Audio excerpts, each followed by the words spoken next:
Hello, I'm Dango Rose. Welcome to the Mountaineer Podcast, where everybody's listening. The Mountaineer brings you the latest news of the Peak to Peak region, in print, online, through our podcast, social media, and special publications. Now, listen in to the latest news of the area with our local journalists.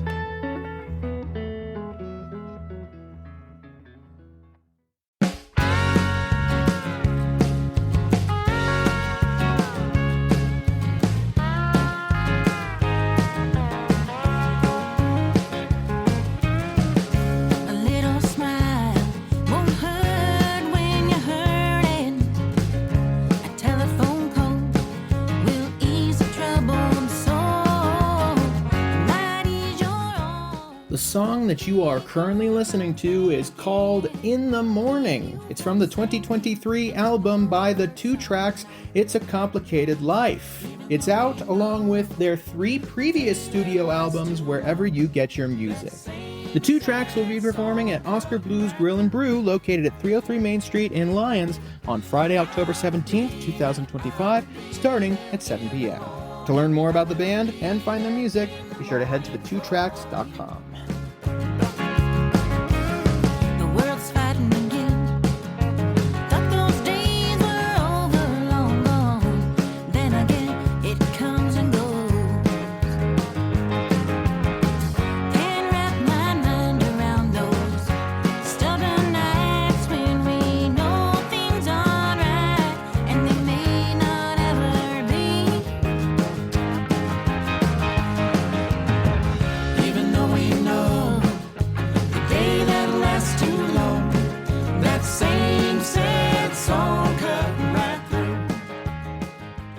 Hello there, everybody. My name is Jamie Lammers, and welcome to Music of the Mountains, Where to Be and What to See, brought to you by the Mountaineer Podcast.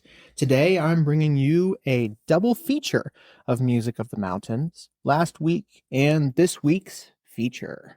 Before we get into the interviews, if you haven't subscribed to the Mountaineer and you want to support local news from peak to peak, be sure to head to the mtnear.com and click on the subscribe button in the top right corner of our homepage. From there, you'll get full access to our digital archives and scanned copies of our physical newspaper. You can also send a physical subscription to your mailbox or to the mailbox of someone that you love. If you're interested in being involved in the newspaper or the podcast in any way, be sure to contact our editor-in-chief, Barbara Hart, at info@themountaineer.com, myself at media@themountaineer.com, and or frontdesk@themountaineer.com to learn how you can be involved. You can also head to the mtnear.com/advertise to learn about the advertising packages that are available. And finally, our top story today. Usually, it's brought to you by Brittany Wagner, but this time, I'm going to give the top story. Thursday, October 9th, at 3:30 a.m., Caribou Village Shopping Center in Nederland went up in flames.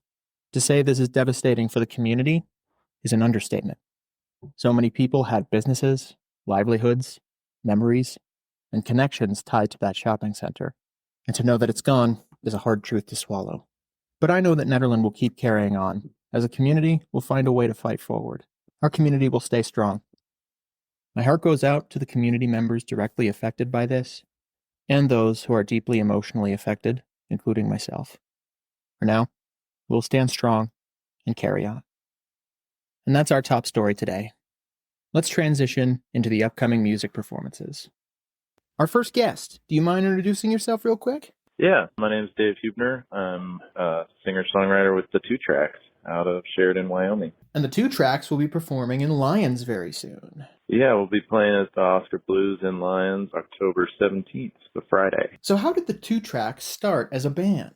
Well, we started, Julie and Fred are the original members that started the group, and Julie was writing a bunch of songs 10 years ago, and I joined them in the studio when they were recording their first album. And Julie had a bunch of great songs, and I just became a part of the band back then in 2016, and then since then we've released 4 albums, and we're working on album number 5, and yeah, it's been a good journey. And what about you, Dave? How did you get started in music in the first place? Well, I started in music when I was a kid, played classical music growing up for a bunch of years, and then started writing my own songs about, 20 20 years ago, I guess.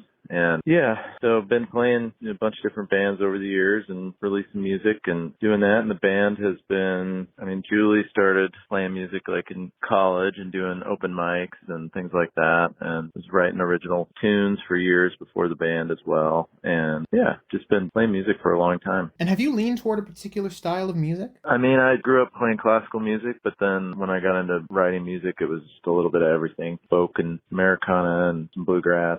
I had a bluegrass band for a little while. Both Julie and I are a little bit bluegrassers at heart. I listen to a wide range of music. And you guys have been writing songs for quite a while? I've been writing songs. We've both been writing original music for about 20 years. What keeps you coming back to the songwriting process? I guess I just like capturing emotions and imagery and even topical events, things like that, and putting it into a song that anybody can relate to, kind of a universal thing. I think that's what's great about music is that it's, anybody can appreciate it. It can affect everybody, and just trying to distill life into those universal moments through songs. And how does the songwriting process work with the band? Well, both Julie and I write songs for the band, and then we all get together and arrange them and figure out all the different parts and how the song's going to go, and we all contribute ideas to the arrangement of the music, and so it's a really collaborative process that way. And we're kind of in the midst of that right now, working on our 5th album that we're going to record in December. What do you love most about being able to perform live, especially with the 2 tracks? I guess, I've always loved, even from playing classical music early days, I've always loved performing. And I think with this band, it's really fun getting to travel around and perform in so many different states and around the country and festivals and small places and just all the people that we meet. Just a really fun, great experiences out on the road, and keep it balanced to where it's fun and not too much work, not too exhausting, not too much of a grind. Try to keep it fun. And yeah, it's a cool, great experience being out there. Is there anything that you hope people will be able to take away from your shows when they come to see you guys? Well, I think our music appeals to a wide range of people, and that it makes you happy in a time when there's a lot of things in life going on right now that can stress you out or make you angry or frustrated or not so great. I think our music can give you a little break from that and bring our audience members some joy for the moment that evening. Is there anything else about the band that you want to add? Yeah, I think we covered it pretty well. In that case, I think those are the big questions that I have. Right on. Thank you so much, Dave, for jumping onto the podcast. The 2 tracks will be performing at Oscar Blues Grill and Brew, located at 303 Main Street in Lyons, on Friday, October 17th, 2025, starting at 7 p.m. To learn more about the band and find their music, be sure to head to their website at the2tracks.com. All right, and now let's transition into last week's feature. Our next guests. Do you mind introducing yourselves real quick? Go ahead, Laurie. Laurie D here, or Laurie Dameron from Boulder, Colorado. Singer-songwriter. Been playing professionally for 35 years or more. I've got 3 albums out and 4 singles. My latest one, There's Always a Rainbow, came out in May. Excited about that. I'm Lorrie Baum, and let's see, I've been playing bass since 1967, however long that is, and trombone for longer than that. And I played in a lot of different bands. My first one was when I was in Vienna, Austria, going to school at the music academy there. And I met these women who had an all-girl band. And I ended up joining them and going on the road all over Germany, Austria, and Switzerland with them for 13 months. And I've played with many different bands since then. Laurie and I have known each other since 1987 when we were in a big band together. Yeah, let's tell them about that. Moodswing. Because I had just gotten out of college. Well, I guess, no, class of 83 at Adams State College. And I joined the big band when I was a junior, and that's how I learned jazz. And so, yeah, I was excited to find Moodswing in 87, 88, and very exciting playing with them. The most exciting gig I remember was the Westin Hotel on New Year's Eve. Yeah, that was a fun one. But then Laurie and I have been doing other stuff. You could talk about that, Laurie. Well, we started another all-women's band in about 90, 91, 90, I guess, is when we started it, called Sister Swing. And we had the late great Marianne Fusco on vocals. Well, and you might put her stage name later was Marianne Moore. Yeah, M-O-O-R-E. Marianne Moore. Yeah. And we had drums, keyboards, guitar, bass, trombone, and vocals. And we were the house band. I think it was the summer of 91 or 92. 91 would have been. We were the house band for the summer at Three Sisters Bar in Denver. And then the other exciting thing, I think it was in 92 when we did the Longmont Jazz Festival. That was very exciting. And about that time, I was beginning my teaching career, doing elementary, middle school, high school band and orchestra, and just didn't have time for the band world anymore. So I taught for 30 years after that. And then Laurie and I reconnected about 10, 11 years ago. Yeah, 2016, I'm thinking. Oh, wait. So I know it was 2014 when the Lesbian Follies, where we connected again, because I was wearing that. I had just had surgery on that de Quervain's tendonitis in my right wrist. Yeah. I still had it all bandaged, and I got up there and played my song. And I can't wait to see you. I was playing with a different group at that. Right, Randy. You were playing with. Brandy and Maylin. So we got together maybe a year after that or so? About a year after that, and we had an opportunity to play at my golf course. They were doing a prime rib night on Fridays, and they had music at that time, and that was the first time we played together as a duo, and we've been playing ever since, playing all over Denver, Boulder, and beyond. Front Range, the mountains, all over. And next, they'll be performing at Busey Brews very soon. We'll talk about that performance later. In terms of your musical stylings, how have you two meshed as a duo? Do you lean towards styles that complement each other? Do you have similar tastes in music? Where do your tastes lie? Well, she always leaned more toward jazz, and I leaned more toward pop, rock, making people dance one way or another. But we're kind of blending it together pretty well. And you do like jazz. I do some jazz, yeah. But I know you like to rock out. Yeah. And we've been learning some new rocking out songs like Pinball Wizard. Yeah. That's a fun one. We'll make sure we'll do that up at Busy Brews. People perk up and listen when we play that one. Yeah. So Laurie D., you've written quite a few songs as you talked about earlier, but have both of you written songs together? I want to write a song with Laurie, but not the kind that you would think of. She does composing orchestral pieces, and I want to do an orchestral piece with her. Oh, you do? And I've told you that. I thought you meant you wanted to write stuff for us to do. No, I want to do an orchestral piece. Oh, interesting. Well, ever since I retired, I've spent a lot of time writing for school bands and orchestras, and that's and she gets published. Yeah, I spent a lot of time with that. And, tell them about how you get published by these band leaders and stuff. I've had several pieces published by local. Well, started at Grand Mesa in Grand Junction. It was Grand Mesa Music. And then he retired and sold the string division to a woman from, I always forget, Minnesota or someplace back there. But she's published a few of my orchestra pieces as well. And in fact, last December, I had a piece performed at the Midwest Clinic in Chicago, which is an international band and orchestra festival. And she got to go. Yeah, I went. Yeah. She got to watch the orchestra play her song live in Chicago. Yeah, it was pretty cool. Yeah. Special shout out to Sarah Siegler, who is the current owner of Grand Mesa Strings. She holds a Master of Music Education degree from Vandercook College of Music in Chicago and a Bachelor of Music Education from St. Olaf College in Minnesota. If you want to learn more about Grand Mesa Strings, be sure to head to grandmesastrings.com, where you can also find Lorrie Baum's orchestral pieces. As somebody who's a part of a new music choir in Boulder, it must be absolutely thrilling to be able to actually hear your orchestral pieces performed live, especially at an event like the Midwest Clinic. Well, actually, we've got computers to hear it on nowadays. That's true. Yeah.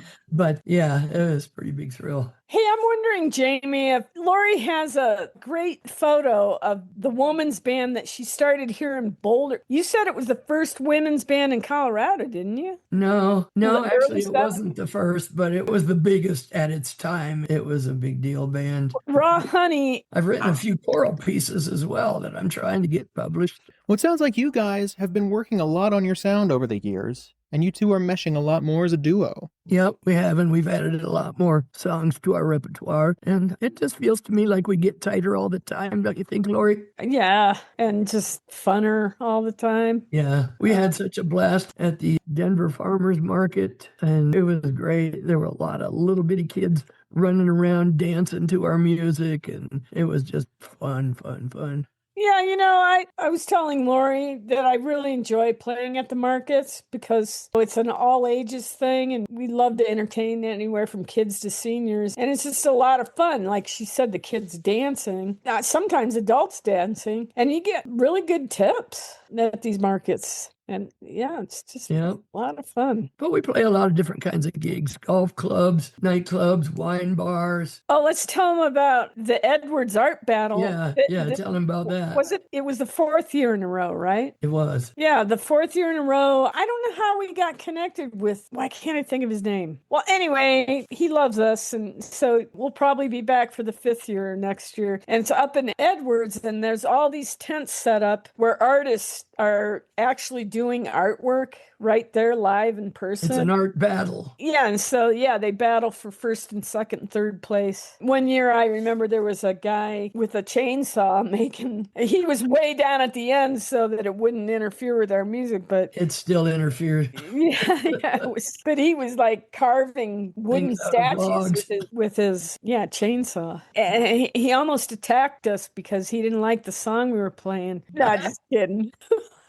She's a jokester. And then we had a really fun gig last summer. We added a trio person. We added Washboard Annie, who has a whole washboard set up with bells and tambourines and the washboard. And boy, is she rhythmic. And she's funny. A lot of fun. And we did that that was the chainsaw art. That was festival. A chainsaw. Out it was Firestone, I think. Firestone, one of those. It was Frederick. In fact, it was Frederick Chainsaw Community Event. So I made a variety of different venues. And we would love to play more festivals. We did get to play at the Cheeseman Park Festival again this year. We've done that for many years. The art festival. Yeah. Edwards. And Lorrie also plays some solo gigs without me, and she also does some jazz gigs with a upright bass player. Yeah, Jeff Fournier. And we got to do Jazz from the Hills. It was part of the Evergreen Jazz Festival this summer. And then we also got to do Laurie D. Jazz Duo with Jeff, the Keystone Wine and Jazz Festival. That was really exciting. Well, that was kind of exciting. Laurie, last summer when we got to play at the band shell in Boulder at Central Park. Yep.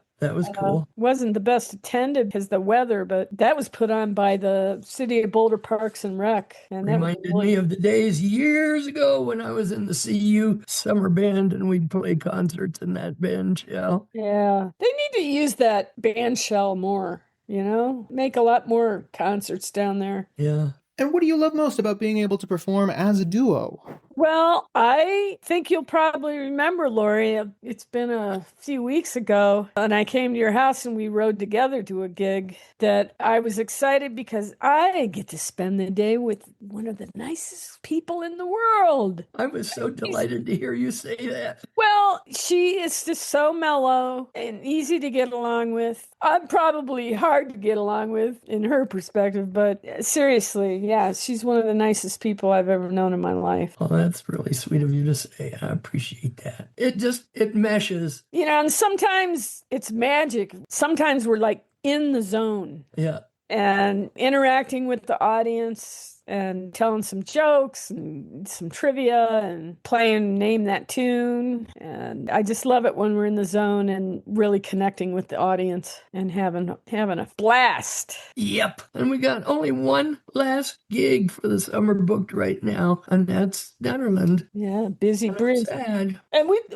let's see, you just played with me up there the last time, right? Yes. Yeah. And people were dancing. But I've been there a couple times by myself before that. And yeah, every time people are up dancing, I've got some friends in Ned there that have come, and it's so much fun when people dance. And it's good food up there, and the staff and the bartenders are super, super friendly. And it's a great sound too. The bartender that doubles on the sound, well, we bring our little PA, but he hooks it up through the XLR so that people in the front in the restaurant can hear the music. And it's just a real good setup there. And it's beautiful too, where we play in that back room where there's the porch, and I can look at the beautiful mountains while we're singing. Mm-hmm. And that just thrills me to be able to have such a beautiful backdrop. And what do you hope people will take away from your duo shows when they come to see you guys? Just having fun. What's the most exciting for me, well, besides just playing, which I just absolutely love, but besides that, is just seeing people react to the music and enjoying it and paying attention to it. I mean, some places they do, some places they don't, but just watching people really getting into the music is the biggest reward for me. Well, and very often people say they love our repertoire. Yeah, we do get a lot of feedback. Because we do a lot of styles, genres. We cover just about every genre. Well, we do a huge variety of different styles, from jazz to different rock covers. to top 40 to little blues, little bossa nova, quite a few originals. And we give away these awesome trips. Awesome trips, yeah. For Name That Tune. If people win the Name That Tune, oh my God, we send them over. We send them to Longmont, Colorado, Kearney, Nebraska. Where else have we sent them? All expenses paid. Berthoud, Lafayette. We have fun. And yeah, is there anything else about the duo that you guys want people to know? We're available for bookings. Yeah. Private events. We love doing private events. Uh-huh. Yeah. Birthdays or weddings or anniversaries. I'll tell you what, I love playing at memorial services because they're full of love. People share these beautiful stories about the person, Yeah, those are some of my favorite gigs. I think those are all the big questions that I have on my end. Yeah, I think you got enough. You've got some good info there, don't you think? Absolutely. Thank you to Laurie D and Laurie B for coming on board and joining us for the podcast. Laurie and Lorrie will be performing at Busey Brews, located at 70 East 1st Street in Nederland, on Sunday, October 12th, 2025, starting at 2 p.m. To learn more about Laurie Dameron's musical efforts, be sure to head to LorrieDameron.com.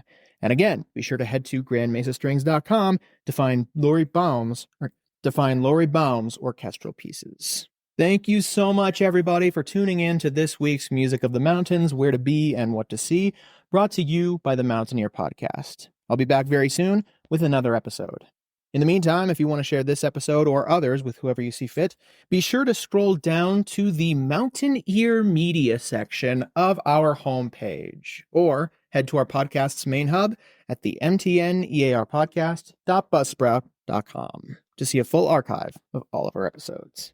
Again, if you're interested in being involved in any way, shape, or form, be sure to reach out to info@themountaineer.com, media@themountaineer.com, and or front desk at themountaineer.com, and we'll get something sorted for you.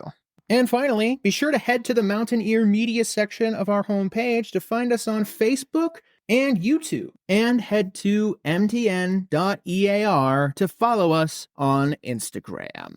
On our homepage, you can also find our events calendar, where you can submit local events coming up in your location, your venue, or your community. I'll see you guys next time. Have a great rest of your day! My picture fades, a darkness has turned to gray.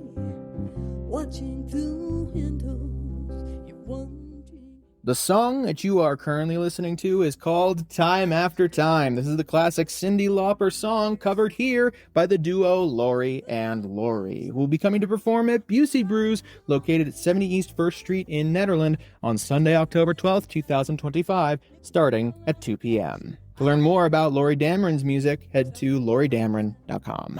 If you're lost, you can look and you will find me. Time after time. If you follow, we'll catch you. I will be waiting. Time after time.